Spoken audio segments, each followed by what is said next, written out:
Welcome everyone to the Africam Show, brought to you by explore.org. My name is James Hendry. I am not the elephant that is walking away currently from Rosie's pan. I am the human voice that you can hear. And this is my debut for the Africam Show, but the last show of the year for Africam. For, of course, we all need a bit of a break after the year that was. And so in this show, we're going to have a look at some of the highlights from the year that has been, and that was, and that still is for a few more days. And you can send me any questions that you'd like to on any of the platforms that you happen to be watching on. You can use the chat functions on those platforms, and I will do my level best to answer the questions that you might have. This elephant has absolutely no appreciation for live television and has absconded into the bushes. Oh well, that's a pity.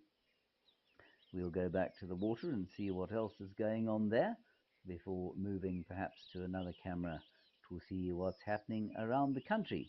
We've got cameras up in the Limpopo province near Madikwe. In Madikwe, not near Madikwe. We've got them in the Lowveld of South Africa, in the Kruger region, in Balule, up in Tembe, in northern Maputoland on the Mozambican border. One at Compass Dam, which is near Kimberley.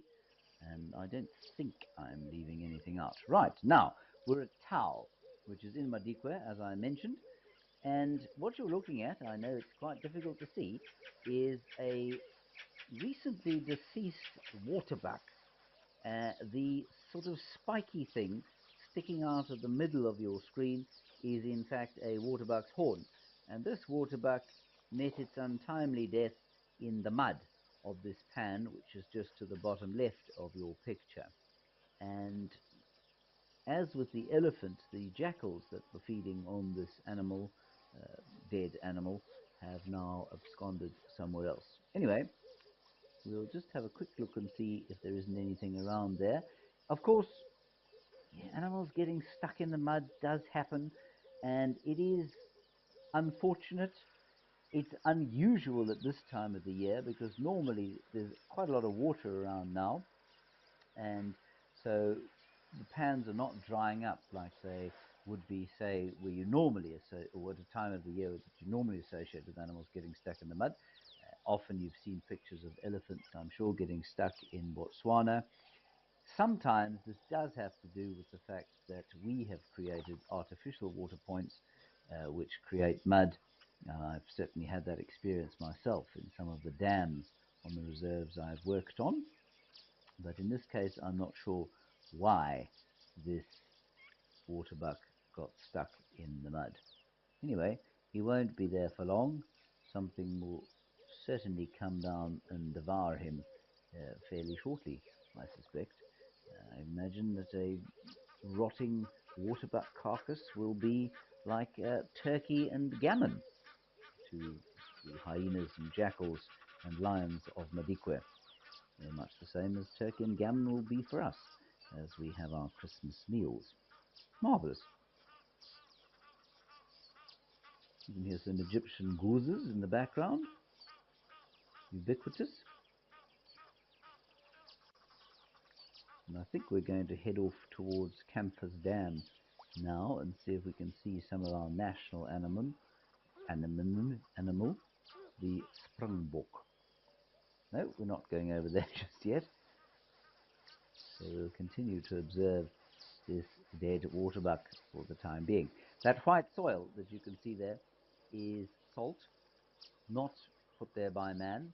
It is salt that has come up out of the soil.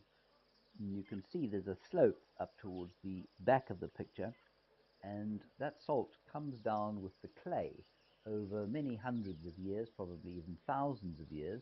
It comes down with the clay as the clay leaches down the slope with the rain, and eventually it comes to the surface, and it is there in patches of soil like that that you may see what we call geophagia, which is animals eating soil. Righty, I believe now we're going to go and have a look at the lion highlight from the year. Here we go. Oh, as the Egyptian goose arrives in picture. Now, this sighting happened during the course of the year, three big male lions, probably look quite young. They don't look like sort of particularly adult lions. I mean, they are adults, but they look like they've got a little bit of youth still in them. I would say probably around 5 or 6 years. And they have decided to take on a crocodile. And I really think that taking on a crocodile, even if you are a lion, is a particularly poor idea. They do have the fastest bite of any other animal, and I suspect that if that crocodile was to get hold of that lion's leg, it would never walk easily again, if at all. It would certainly walk with a limp for the rest of its days. And these lions, possibly because they're not completely in the full flush of youth, decided that this crocodile was perhaps not a meal most easily consumed, and they pressed on, which I think was very wise. Crocodile, of course, is a very good meal for them, and that's it's a fairly sizable croc. It's not the biggest croc in the world, but it's a fairly sizable fellow, and there is his companion. I'm not sure why they were out of the water. Perhaps it was a particularly cold night, but they were not going anywhere particularly fast. Crocodiles. So that was a wonderful sighting. That flashing of light that you can see coming from the right is from a game drive that was also enjoying the sighting in the area. So like I say, a good meal for lions, but there's probably easier stuff out there for them. These guys look like they're on a bit of a patrol. You can see there he's doing a bit of marking, that chap there, and they're not very hungry. You can tell lions are hungry if they're thin.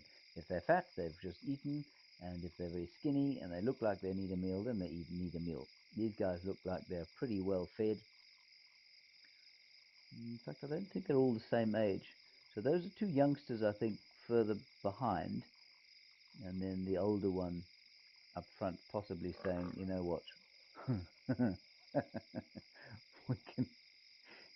we can find an easier meal somewhere else.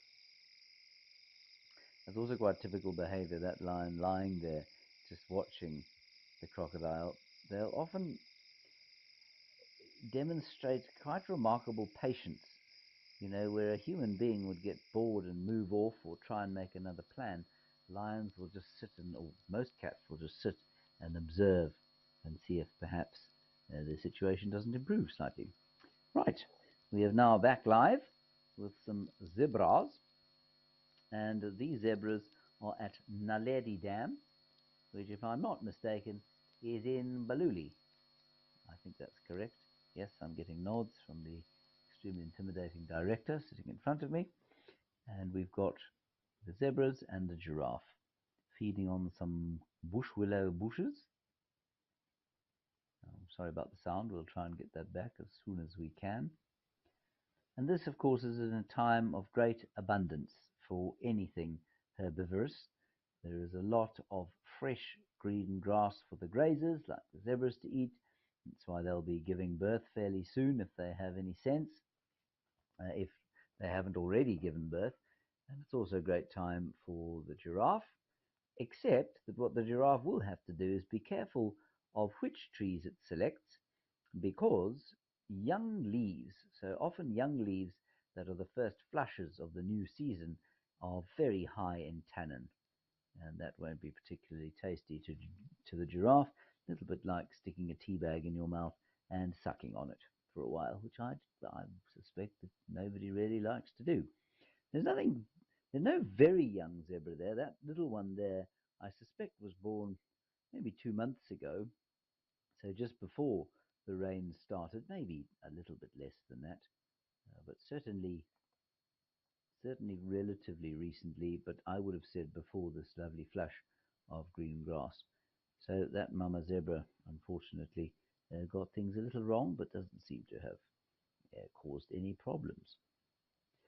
Right, I think we're going to now go over to Olifants to have a look at a waterbuck that is not in fact dead, but alive, unlike the one that we saw at Tau. There we are. That's a lovely picture of the Olifants River there. You can hear the francolins screaming their heads off in the background, and we've got some waterbuck. And please feel free to send any questions if you'd like to.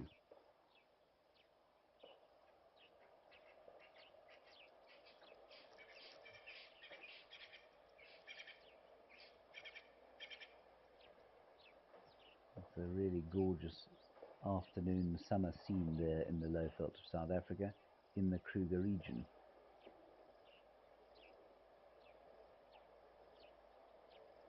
I believe there are some questions, so I'll just wait for them to come through. Here we go. Hello, James Rashad. James Rashad, you say this is such great footage. It is. It's really so nice to be able to go around the country, check out what's happening in all our beautiful wild spots.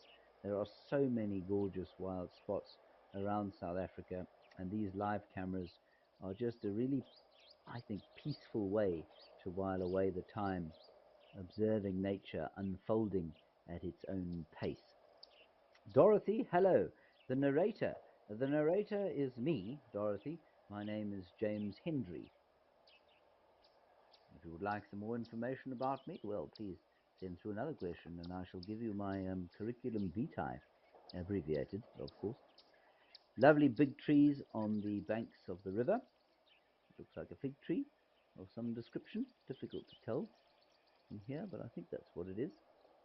And all along these rivers in the low veld of the Kruger region, you have these great big riverine forests which have or provide a huge amount of shelter and habitat for creatures that enjoy shady areas. Bushbucks and nyala, lots of different bird species, elephants in the heat of the day, and of course predators like leopards will often move near the water, which is good.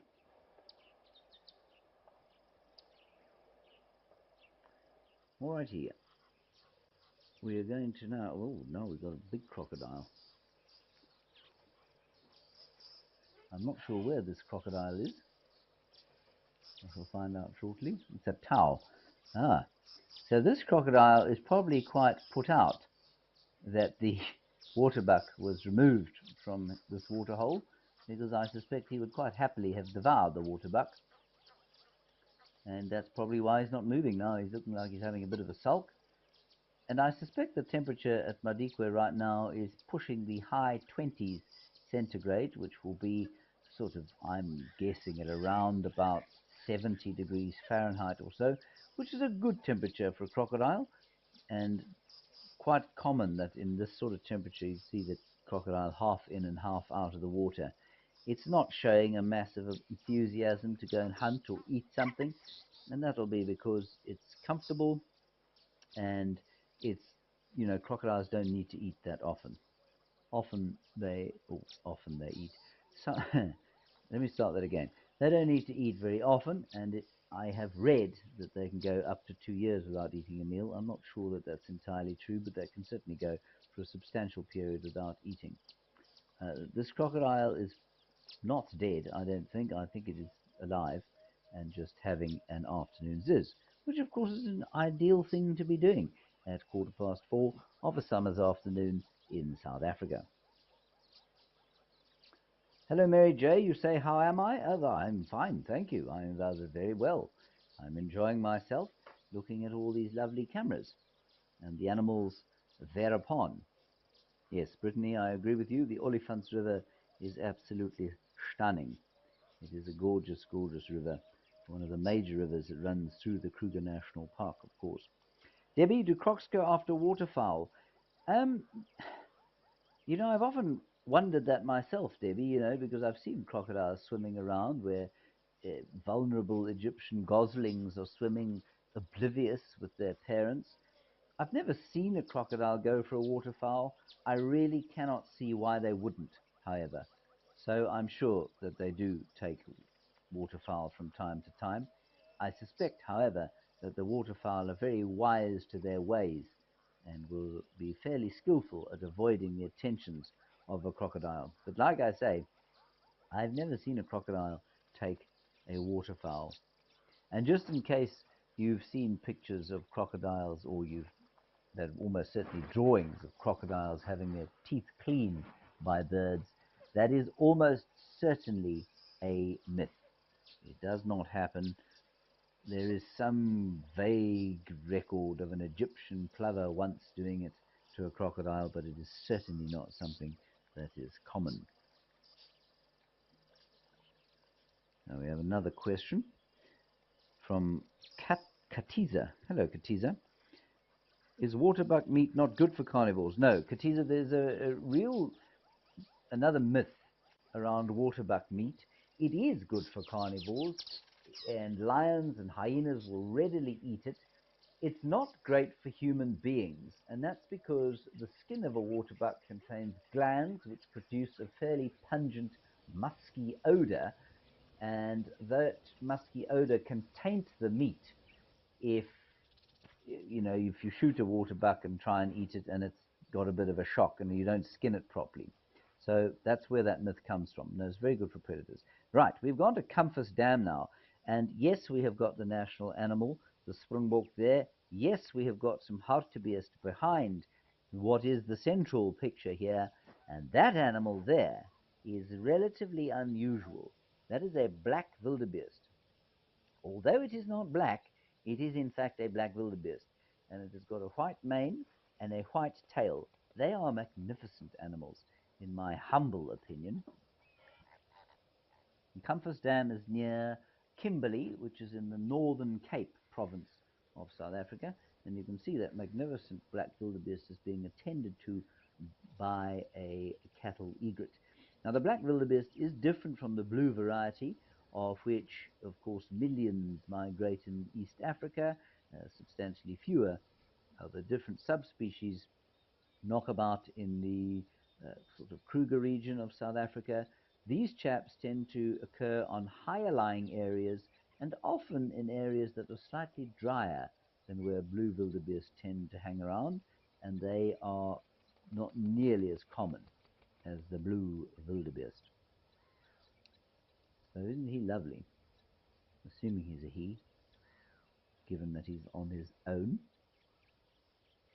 All right, we're going to go back to another highlight from the year that is, for another few days.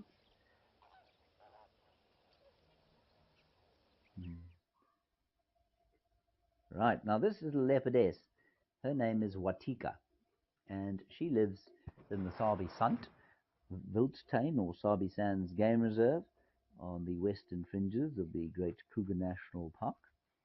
And the reason we're showing you her is that, oh, she's got a bit of a limp there. Didn't notice that before. She's a young leopardess. I think she's about 18 months old now, maybe a little bit older than that. And she belongs to a leopardess called Inkanyeni. And I spent a very pleasant time with Inkanyeni when I was guiding in that area. And then recently, a few months ago, I spent a very pleasant afternoon with Watika, and I managed to take a photograph of her, which we will try and show you now. I'm sure it'll come up at some stage. And all this leopardess is doing is just having a drink. She's at the Nkoro Dam, which is in the sort of northeastern portion of the Sabi-Sands Game Reserve, which, like I say, is on the western boundary of the Kruger National Park, part of what we call Greater Kruger. Hello, Judy H. You are wishing us greetings of the solstice. Can you believe it? We're already at the solstice. So this is our longest day here and our shortest night in South Africa, and in fact the whole of the southern hemisphere. There is Watika. That is her picture. She's not in fact frozen staring at the camera. This was a still photograph. All right, we can go back to some moving pictures now. Gorgeous animal. And you can see she's got a 2-3 spot pattern. No, 3-3 spot pattern. Right, we're back now with all these, well, no, one black wildebeest and some hartebeest. Red hartebeest, if I'm not deeply mistaken.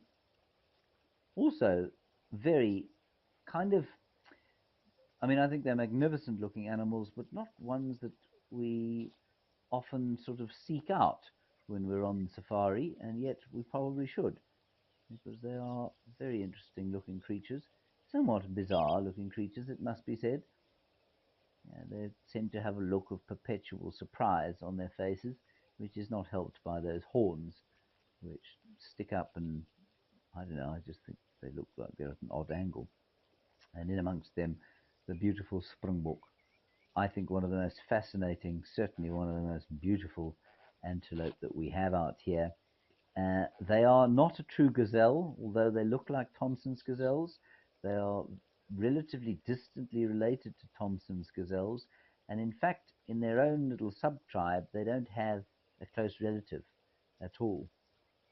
And you only find them here in southern Africa, and only in areas where I think you get less than 300 or so millimeters of rain a year.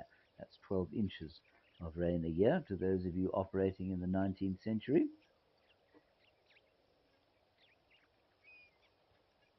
And they occur in these great herds, and what's really interesting about them is that unlike their impala cousins, which tend to replace them as soon as it gets slightly wetter, they are able to breed twice a year. Isn't that quite something? Twice a year. They can breed when conditions are good, and that's because, of course, in some years conditions are really bad and they won't be able to breed, so they take advantage when they can of good conditions.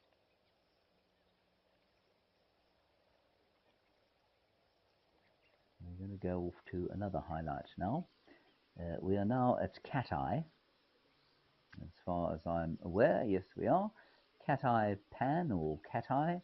We're looking at a piece of what looks like Panicum maximum. That is the grass species waving at you just right of center. Now, something happened here at Katmai Pan, which was rather amusing. And it will come up shortly, and then we shall all laugh together. There it is. Now, it might not be immediately obvious, but you're looking at a hyena. There he is. And this hyena decided that this camera was either possibly tasty, possibly irritating, possibly just simply intriguing. And it decided that it would try and remove it and maybe take it back to the den so that they could have their own live camera at the den. I'm not sure, but we're about to get an excellent view of a lion's buccal cavity, aka the mouth, and teeth and palate ridges. There we go. And just in case, well, I mean, when we show you our last highlight, you'll see why this ridiculous creature struggled so much to get the camera free of its moorings. Because, of course, a hyena has an immensely powerful set of jaws, and there are very few things that it is unable to bite successfully. And that is one of the things that it has failed to bite successfully. And I'll try and show you now why that was the case. Perhaps it's just a hyena that has an interest in technology and wants to take some of the lessons from these pans back to the community so that hyenas too may learn to be part of the 21st century. Technologically, I mean. Yes, it's giving a thorough examination to all parts of this camera installation. And now it's tripped over something. Go on, off you go. Back to the den.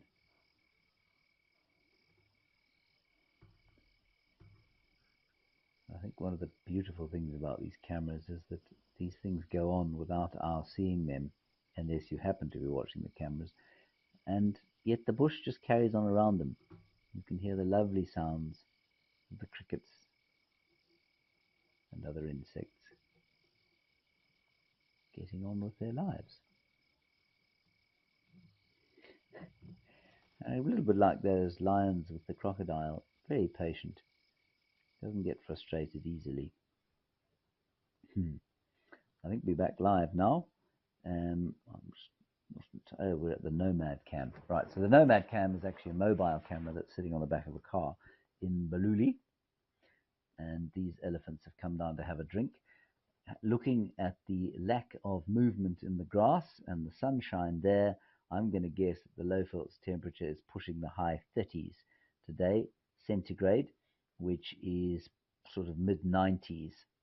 And I suspect that these elephants have been chilling in the shade, and now that it's cooling down a little bit, they're coming down to have a drink.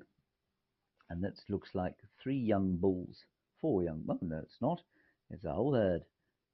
There's a cow moving off there. That's right. And the youngster, the whole herd moving off up towards the shady drainage line or dry riverbed. You can see them flapping their ears. That's not because they're cross. Many South Africans will tell you, oh, if you see an elephant flapping its ears, it means it's cross with you and it's going to charge and try and kill you. This is incorrect. An elephant flapping its ears on a day like today is just trying to cool its brain down. Their ears are, I'm sure most of you know this, but their ears are filled with a network of veins.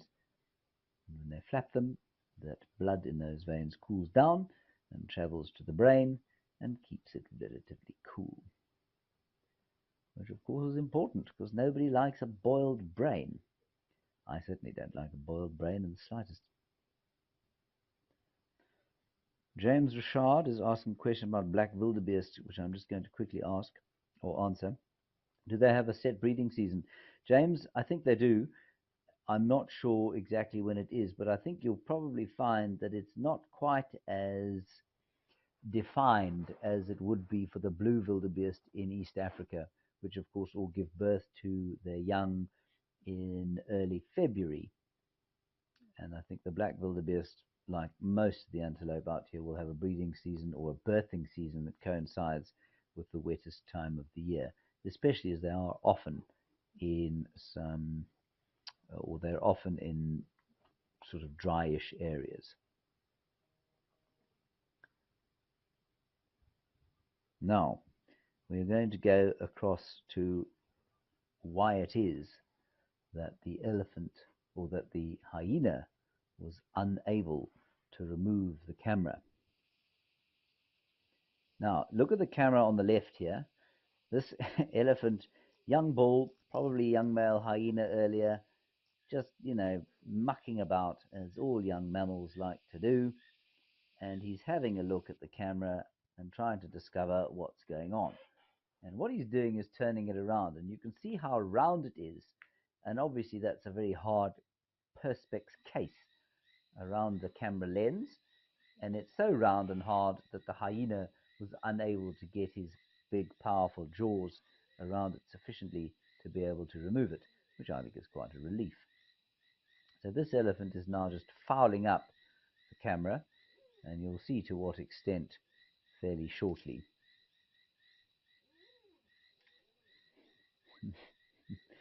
Also interesting in this video is how amazingly dexterous this trunk is. So watch here. See how he's taking hold of the bowl of the camera, and he's worked out that it turns. He's actually turning it round. And he finds this fascinating. He finds it very interesting to find a turny round thing.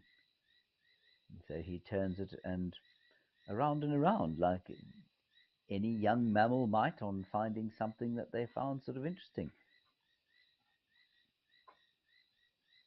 Certainly when I was around about this bull's age, I used to do similar sorts of things. Find something I didn't understand and turn it around and shake it around until it broke, which is precisely what this elephant was trying to do. Looking at the front of his head now, he's not that young.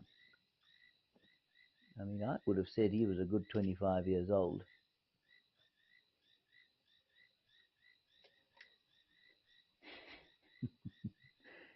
And we'll show you shortly from the other angle what it looked like from that camera.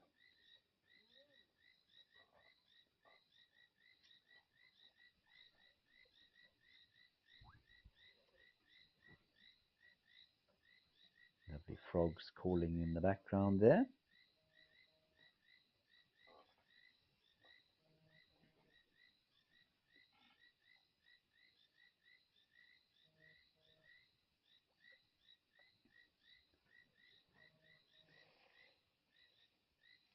Now he moves off, having decided that he's, well, probably not going to be able to remove it, and in fact doesn't know what it is anyway.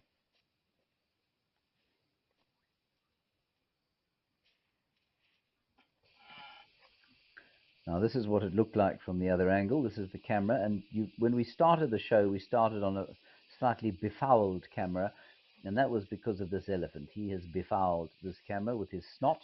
So what you were looking at initially was in fact elephant snot. You see how he's worked out how it turns around. You can see the hairs inside his trunk, and now he's spinning it around and around. I hope he didn't damage it.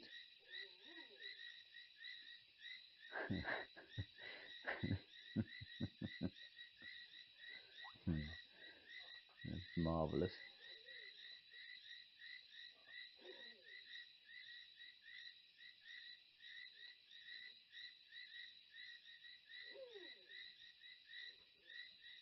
Lovely frog sounds. That doesn't look too good. Right, now we're going to probably end our show, and we're going to end it where it began, at that same camera. And you can see there all of the glorious elephant snot. And apparently a leopard just walked past. Where is it? We don't know where it is. A leopard just walked past this camera. Zumi has just told us. Zumi is a remote operator of these cameras. They do a sterling job around the world. And a leopard just walked past this camera. Where is the leopard? We'd love to finish on a leopard for the year. That would make what has been, well, in many people's minds, a fairly foul year end quite well, I'd say. We've just gone to the same pan, different camera. Unfortunately, the leopard appears to have disappeared. We'll just have a quick look around and see if it isn't perhaps underneath the camera, perhaps looking for a delightful bubbling casino to eat in the reeds there, or maybe having a drink. Oh, it would have been lovely to see a leopard to finish off 2021.